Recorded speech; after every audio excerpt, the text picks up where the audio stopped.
இது வந்து பாத்தீங்கன்னாக்கா வந்து பனவாழை வீடு. இது வந்து ஃபுல்லா பனவாழே பார்த்தோம். வீடு ஃபுல்லா பனவாழை வீடு.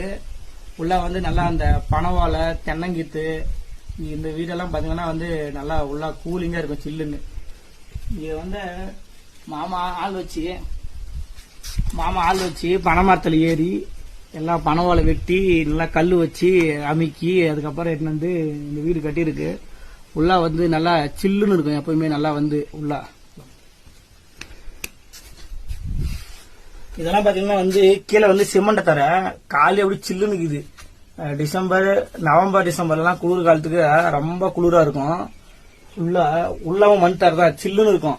அப்படியே நம்ம போய் பாய் எதுவுமே போடாம பார்த்தோம்னா நமக்கு கண்டிப்பா ஈரம் உக்காந்துரும், இல்ல சளி வந்துடும். அந்த அளவுக்கு தர வந்து கூலிங்கா இருக்கு, நல்லா சில்லுன்னு. வெயில் காலத்துல வந்து நான் வந்து டயர்டா இருந்தோம்னா வச்சுக்கோங்க, அப்படியே வந்து கீழே படுத்துப்பேன். பாய் எதுவுமே போட மாட்டேன், துணி அப்படியே நல்லா மண் தரல கீழே பார்த்தோம்னா ஃபேன் ஓடலாம் கூட பிரச்சனையே இல்லை, ஃபேனு எதுவுமே தேவையில்ல. அப்படியே சில்லுன்னு நல்லா உள்ள அழகா இருக்கும்.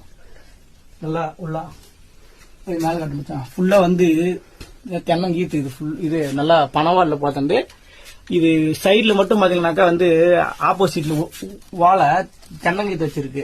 மேலெல்லாம் ஃபுல்லா பனவாழ் தான். பாருங்க, இதெல்லாம் வந்து இந்த பனவாழை நார் வருது இல்ல, அதில் தான் கட்டியிருக்கு சேர்த்தி. இதெல்லாம் கட்டு உரங்கள்லாம் கட்டு வந்து இது மேல வந்து அட்டம்.